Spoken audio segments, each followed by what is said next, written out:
स्वागत है आपका आपके अपने YouTube channel Arihant Hindi education में।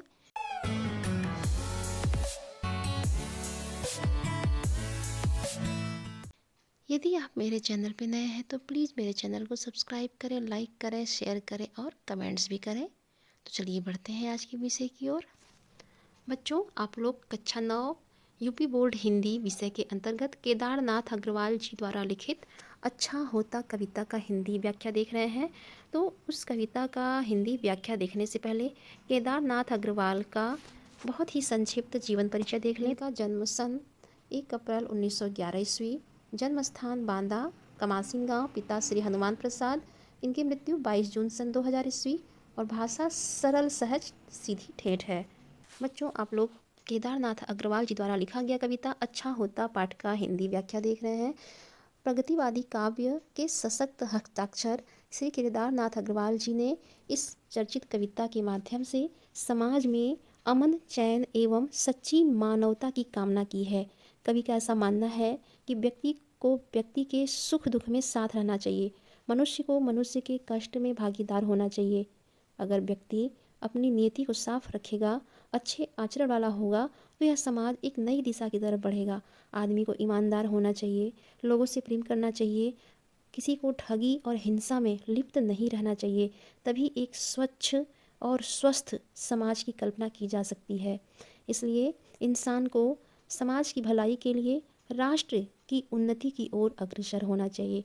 तो इस कविता में उन्होंने यही बताया है कि किस तरह एक व्यक्ति के लिए अपने कर्तव्य का निर्वहन करना चाहिए। तो चलिए पाठ का हिंदी व्याख्या देखते हैं।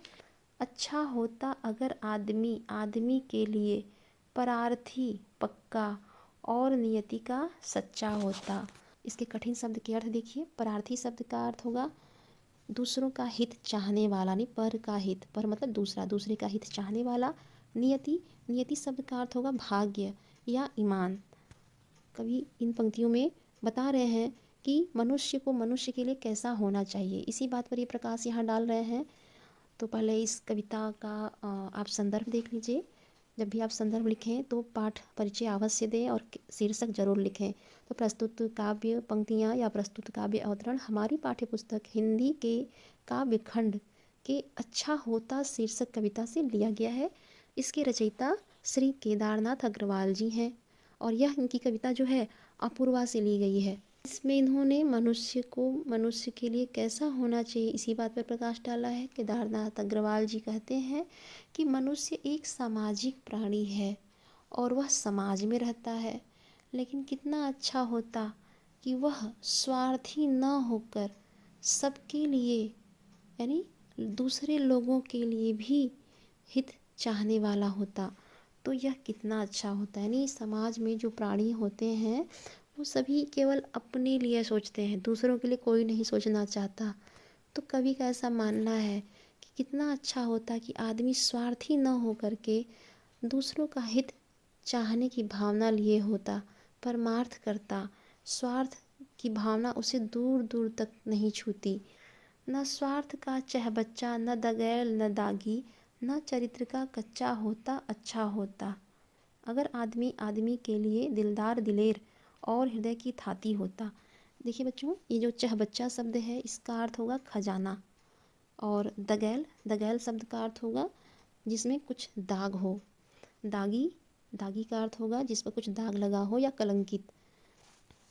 कवि एक स्वस्थ समाज की कल्पना करते हुए कह रहे हैं कि अगर आदमी की नियति साफ और सच्ची होती तो यह देश और समाज के लिए बहुत ही अच्छा होता। वह व्यक्ति स्वार्थी और दागी न होकर निष्कलंक होता तो बहुत अच्छा होता। और वह व्यक्ति अच्छे चरित्र वाला, न चरित्र का कच्चा होता, यानी वह व्यक्ति अच्छे चरित्र का होना चाहिए। अर्थात किसी व्यक्ति में चरित्र में खोट नहीं होना चाहिए, क्योंकि चरित्रवान व्यक्ति ही अच्छा आचरण और अच्छा व्यवहार करने में समर्थ होता है। अगर आदमी आदमी के लिए दिलदार दिलेर और हृदय की थाती होता। कभी आगे कह रहे हैं कि बहुत अच्छा होता यदि व्यक्ति किसी की थाती, थाती का अर्थ होगा धरोहर, यानी किसी की धरोहर की रक्षा करने वाला होता। न ईमान का घाती, ठगैत ठाकुर न मौत का बराती होता। अर्थात आज मनुष्य जो है दूसरों को धोखा देता है, दूसरों को ठगता है और ठगने में ही अपनी चतुराई समझता है। लेकिन कितना अच्छा होता कि मनुष्य किसी को धोखा नहीं देता और न ही किसी को ठगता, और व्यक्ति किसी को दुखी दुखी देखकर उसके दुख में सहभागी बनता। कवि कह रहा है कि अभिमान से ग्रसित मनुष्य इतना स्वार्थी हो गया है कि वह दूसरों को ठगता है, दूसरों के साथ बुरे कर्म करता है। आज समाज की स्थिति ऐसी हो गई है कि वह अपने लिए ही केवल सोचता है, दूसरों के लिए सोचता ही नहीं है। अर्थात जो भावना उसके हृदय में है, वैसी भावना जो अपने लिए उसने बनाया हुआ है, वैसी भावना उसे दूसरों के लिए भी रखना चाहिए।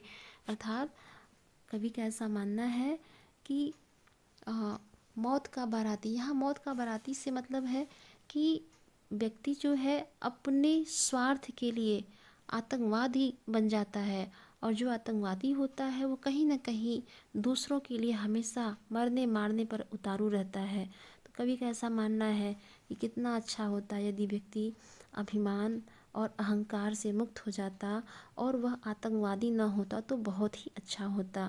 तो इस तरह से कवि ने सभी व्यक्तियों के मन में मानवीय गुणों को देखना चाह रहा है। यानी कवि का ऐसा मानना है कि अगर सभी लोग निस्वार्थ भाव से और परोपकारी भावना से रहने लगे इस समाज में, तो इस देश में एक स्वस्थ समाज की कल्पना की जा सकती है। बच्चों, कक्षा 9 की किताब में केदारनाथ अग्रवाल की 2 कविताएं संकलित हैं, जिसमें पहली कविता अच्छा होता और दूसरी कविता है सितार संगीत की रात। तो अब इसका जो मूल भाव है, सितार संगीत कविता का जो मूल भाव या सारांश, उसका अर्थ यह है कि कवि का मानना है कि सितार जो कि एक वाद्य यंत्र है, सितार की ध्वनि जब निकलती है तो चारों तरफ खुशी का माहौल छा जाता है और शहद से भरी हुई पंखुड़ियाँ खुलती चली जाती हैं। अर्थात अंगुलियाँ जब सितार पर थिरकती हैं तो लगता है मानो जैसे वे नृत्य कर रही हैं, नाच रही हैं, और खुशी जो है चारों तरफ बहने लगता है। आगे देखिए, आग के ओंठ बोलते हैं, सितार के बोल खुलती चली जाती हैं, शहद की पंखुड़ियाँ चुमती उंगलियों के नृत्य पर राग करते हैं किलोल। अर्थात प्रस्तुत पंक्तियाँ हमारी पाठ्यपुस्तक हिंदी के काव्यखंड सितार संगीत रात की शीर्षक कविता से लिया गया है, जिसके रचयिता केदारनाथ अग्रवाल जी हैं। इन पंक्तियों में कवि ने विभिन्न लोगों के मनोभावनाओं का वर्णन किया है। यानी जब सितार बजता है तो लोगों के मन में किस तरह के भाव पैदा होते हैं, उसी का वर्णन कर रहे हैं। केदारनाथ जी कह रहे हैं, आग के होठ सितार के बोल बोलते हैं। अर्थात जब सितार पे उंगलियां पड़ती हैं तो ऐसा प्रतीत होता है मानो शहद की पंखुड़ियां खुलती चली जाती हैं। कवि का कहने का तात्पर्य है कि आजकल लोगों के मन में दूसरों के प्रति अनेक कटुता भरी होती है, लेकिन जब बोलते हैं तो उनके मुख से मधुर स्वर लहरियां ही निकलती हैं। चुमती उंगलियों के नृत्य पर राग करते हैं किलोल, रात के खुले वक्ष पर चंद्रमा के साथ शताब्दियाँ झांकती हैं। अर्थात कवि का ऐसा मानना है कि जब विभिन्न प्रकार के हाव भाव मन में आते हैं तो वह मन जो है प्रसन्नता प्रकट करता है। यानी कवि यह कहना चाह रहा है कि व्यक्ति जिस रूप में दिखता है वास्तव में वैसा होता नहीं है। अर्थात उसके मन में बहुत सारी कटुताएं भरी हैं, लेकिन वह किसी को सामने मुंह पर मीठा ही बोलता है, अच्छा ही बोलता है, कटुता अंदर छिपाए रखता है। तो यहाँ कवि ने मनुष्यों के आंतरिक भाव को प्रकट किया है। भाषा तद्भव शब्द से युक्त खड़ी बोली है, रस शांत है, छंद मुक्त छंद है, और इसमें अलंकार अनुप्रास और विरोधाभास है। आगे देखिए, रात के खुले वक्ष पर चंद्रमा के साथ शताब्दियाँ झांकती हैं, अनंत की खिड़कियों से संगीत के समारोह में कौमार्य बरसता है, हर्ष का हंस दूध पर तैरता है, जिस पर सवार भूमि की सरस्वती काव्यलोक में विचरण करती है। अर्थात यहाँ हर्ष शब्द का अर्थ है प्रसन्नता। शताब्दियाँ, शताब्दियाँ मतलब विगत व आगत समय। कवि का मानना है कि सितार का स्पर्श करती उंगलियाँ जब नाचती हैं तो ऐसा प्रतीत होता है कि एक के बाद एक सुंदर राग उत्पन्न हो रहे हैं। चारों ओर चांदनी, चंद्रमा की चांदनी फैली हुई है और लोगों के मन में एक के बाद एक इच्छाएं जगती हैं, जिसका कहीं कोई अंत नहीं दिखता। अनंत मतलब जिसका कोई अंत दिखाई न दे, अर्थात जिसका कोई अंत नहीं दिखाई देता। इस संगीत के समारोह में चारों तरफ केवल कौमार्य अर्थात यौवन ही यौवन दिखाई देता है, दृष्टिगोचर होता है। तात्पर्य यह है कि चारों ओर प्रसन्नता का वातावरण छाया होता है और युवाओं का यानी युवा लोगों का मन मयूर चंद्रमा की धवल चांदनी में नृत्य करता हुआ दिखाई देता है। और इस संपूर्ण दृश्य को कवि की वाणी रूपी सरस्वती काव्य लोक में विचरण करने लगती हैं, अर्थात युवकों के विचारों को कविता के माध्यम से प्रकट करने की क्षमता कवि में उत्पन्न हो जाती है। अर्थात इन पंक्तियों में कवि ने संगीत की रात्रि का प्रतीक रूप में चित्रण किया है और यह बताया है कि जब संगीत समारोह कहीं होते हैं तो वहाँ जो युवा वर्ग है उसकी भागीदारी सबसे अधिक होती है। यानी युवा मन के लोगों की बात कवि के मुख से गाने के रूप में बाहर आती है और संगीत जब बजता है तो युवा मन जो है मयूर की तरह से नाचने को विह्वल हो उठता है। तो बच्चों, इसमें रस देखा जाए तो श्रृंगार रस है, भाषा तत्सम शब्दों से युक्त खड़ी बोली है, अलंकार अनुप्रास है और छंद मुक्त छंद है। बच्चों, पाठ से संबंधित कुछ प्रश्न हैं, जिसमें देखिए पहला प्रश्न है, अच्छा होता में कवि ने मनुष्य की किन विशेषताओं को उजागर किया है? तो इसका उत्तर होगा, अच्छा होता कविता में कवि ने मनुष्य की सद्चरित्रता, ईमानदारी एवं निस्वार्थ जैसी विशेषताओं को उजागर किया है। दूसरा प्रश्न है, सितार संगीत की रात कविता के आधार पर संगीत के प्रभाव का वर्णन कीजिए।